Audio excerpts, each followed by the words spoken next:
Okay, this is another video slash voice test, sound volume check. So I'm going to look at some Paper Tray ink dies. And these are the Trick or Treat dies, and I really, really like them because they're very, very cute. And all the examples I've seen them used on are just adorable. And I love recreating those things. And Halloween is my favorite holiday. So there's that. I will find some black cardstock, and I actually want to use what's left of my piece of this one that actually came from a K & Company. For some reason I thought it was Martha Stewart, I guess not.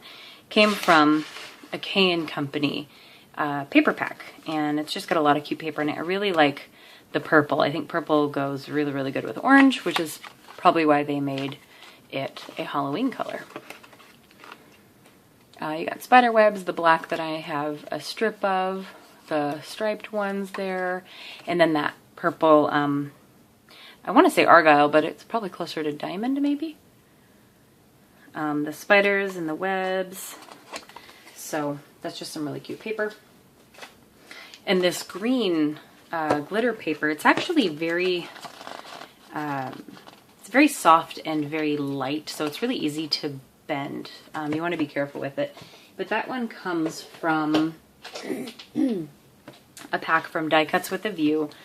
It's glitzy glitter, and I don't know if it specifies anything that kind of tells you it's a little bit soft. There's actually one gold in the pack that came kind of scraped, I guess you could say. It's just really, really fragile paper.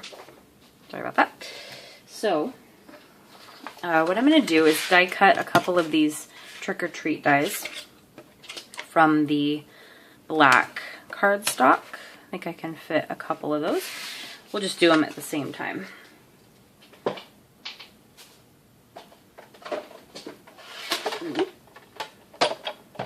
Okay.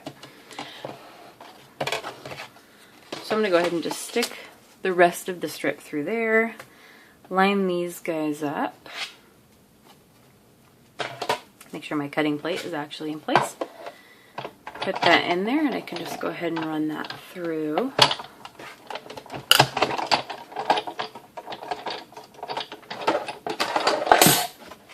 Sorry about the noise. I think I lost a die on the Big Shot. Okay. So then we have these two. It looks like they came up with the paper. So I can go ahead and put the Big Shot away. Then we just kind of press these out. Just gently, because this is pretty thin cardstock. It's not too thick, but it's not paper thin either. Just want to be gentle so we don't rip any of the words.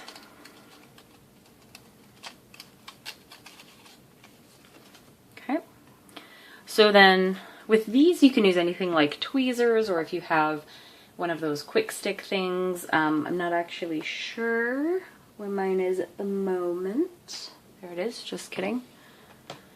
It's in the thing that is holding up my camera, so hopefully that didn't wiggle. You can just kind of poke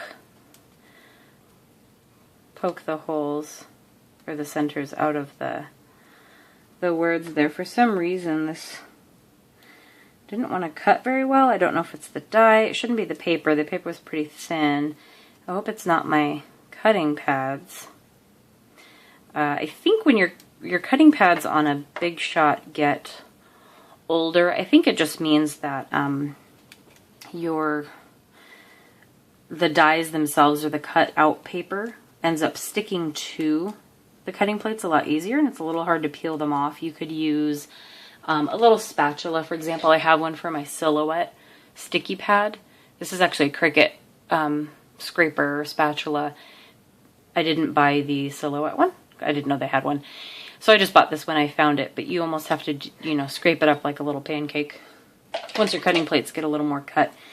But it could be the die. I hope it isn't, because I really like that one. So as an example, if you see this "or" in the middle, you might punch that out and use a different color to inlay it.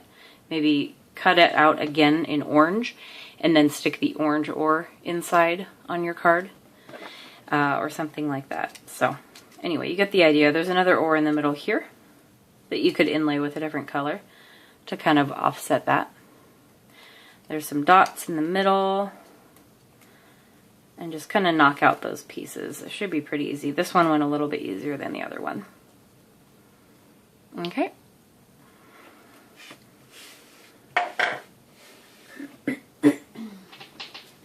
Get some of those scraps out of the way. Let's see. Other Halloween stuff that I like. Let's just make this a Halloween stuff video. I have Mama Elephant's Vootastic stamp set. And I have had this for a while, I think since last Halloween, because that's when it came out, or a little bit before then. So I have this set, but I knew I wanted to do more this year with it, so I got the die set, and I keep mine in an envelope, and then in a like sandwich bag, so I don't lose any of the pieces, and I have a whole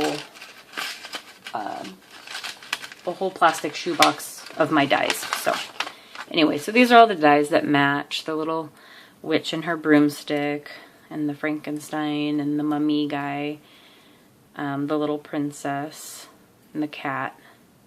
There's a bat. There's one for the little treat thing here.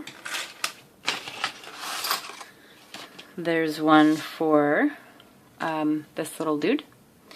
There's one for the pumpkin treat box. There is a spider die. We'll just go ahead and lay these out.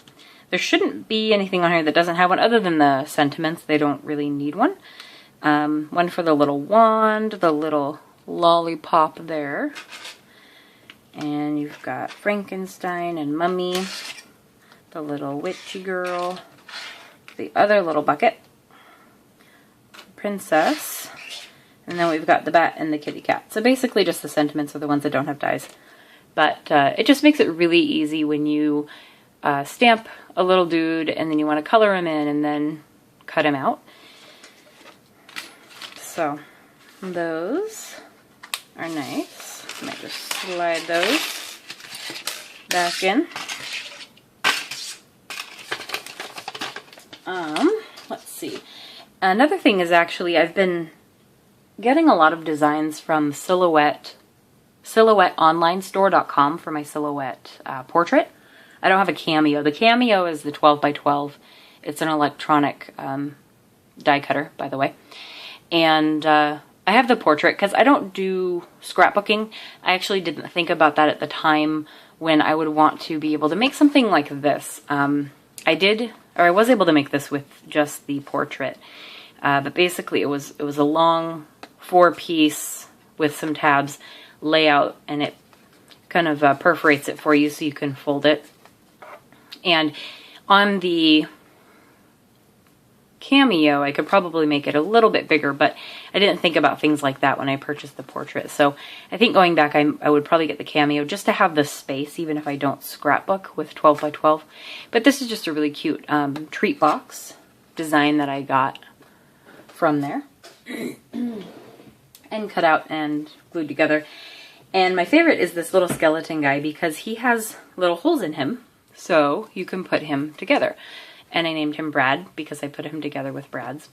And so basically there's little holes and you just overlay the little bone on top and you stick a Brad through. And then on the back, you can see the Brads are open back here. But he moves around. It's just cute.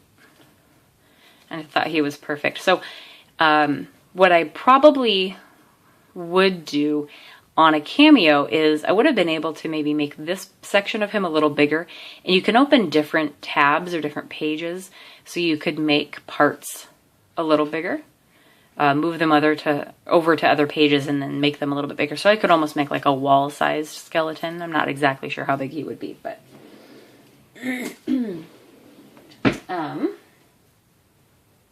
so some of the cards that I made last night, I made 3 Halloween cards. This is one of them. I used a purple distress ink to do the background, and I was trying to spritz with the mister, just the little white, not white, but it's clear, spray bottle with water in it. I was trying to mist it, and after you distress, I'm not sure misting really creates like a negative color effect at all, but it did get that blob there, so that's kind of where the water took, but that was it.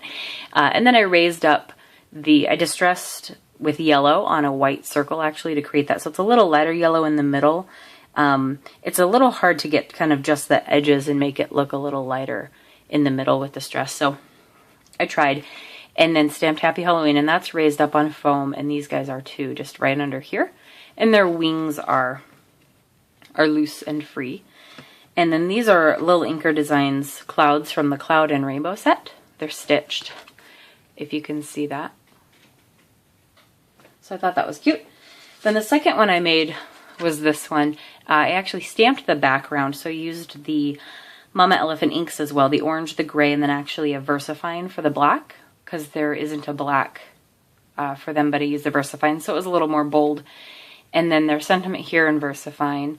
I colored a little bit of gray on the guy there, and then mounted it, and he's raised up a little bit, if you can tell. And then I put adhesive under the bottom flaps here and stuck it down, and then there's actually a, it's raised foam, and I stuck that to this portion here. And then the last one I actually like a lot. It just kind of, normally I have to look at a layout. This one kind of just came to me. So I had stamped the background first, and I didn't know what I was going to do with it, but I just stamped all the little white pumpkins and spiders and things in the background. And then I said, okay, I want to add a strip down the middle, so I added the purple, then the orange, and then I remembered I had green, and that would just be a really good color to put in the middle, and I had the green glitter, so I went and did that. And then if you can tell a little bit with the glitter, I put the Wink of Stella after I colored in these guys on their hats and her dress. And I stamped them both in Versamark. And I fixed with a Micron pen. I fixed any just little issues that I had. It's just one of these. It's the Micron 01 though. It's a lot thinner. I just don't know where I set that one. I had to fix like his little tail down here and stuff like that. And then I colored over the black where it didn't quite fill in with Copics, and then just kind of let it dry out a little bit. And the Wink of Stella on top to make that one even a little better. And let's see. I have some more Halloween paper coming because I ordered some of the Doodlebug pack of, gosh, I can't even remember what it's called anymore. Halloween something party. Anyway, it's coming. This one, this sheet I actually got in a peachy cheap deal. It came with a lot of October Afternoon papers. This one is Witch Hazel set, Hoot of Owl. On the back, it doesn't look really that Halloween-y. It's like a dark teal and black. But this one I thought was really cute. I could maybe break it up a little bit. And use it on a card, or parts of it on a card. But I don't have, surprisingly, for being my favorite holiday, supposedly, I don't have a lot of Halloween things, unless I'm not thinking of other stamps that I have. I'm sure I have a few Happy Halloweens from other sets, like Hero Arts. The general holiday set has a Happy Halloween, which is the one that was on the moon in this card. So that's from that Hero Arts set. I can't really think of any others, but I promise it's my favorite holiday, so maybe I'll have to buy more Halloween stuff. That is it. Thanks.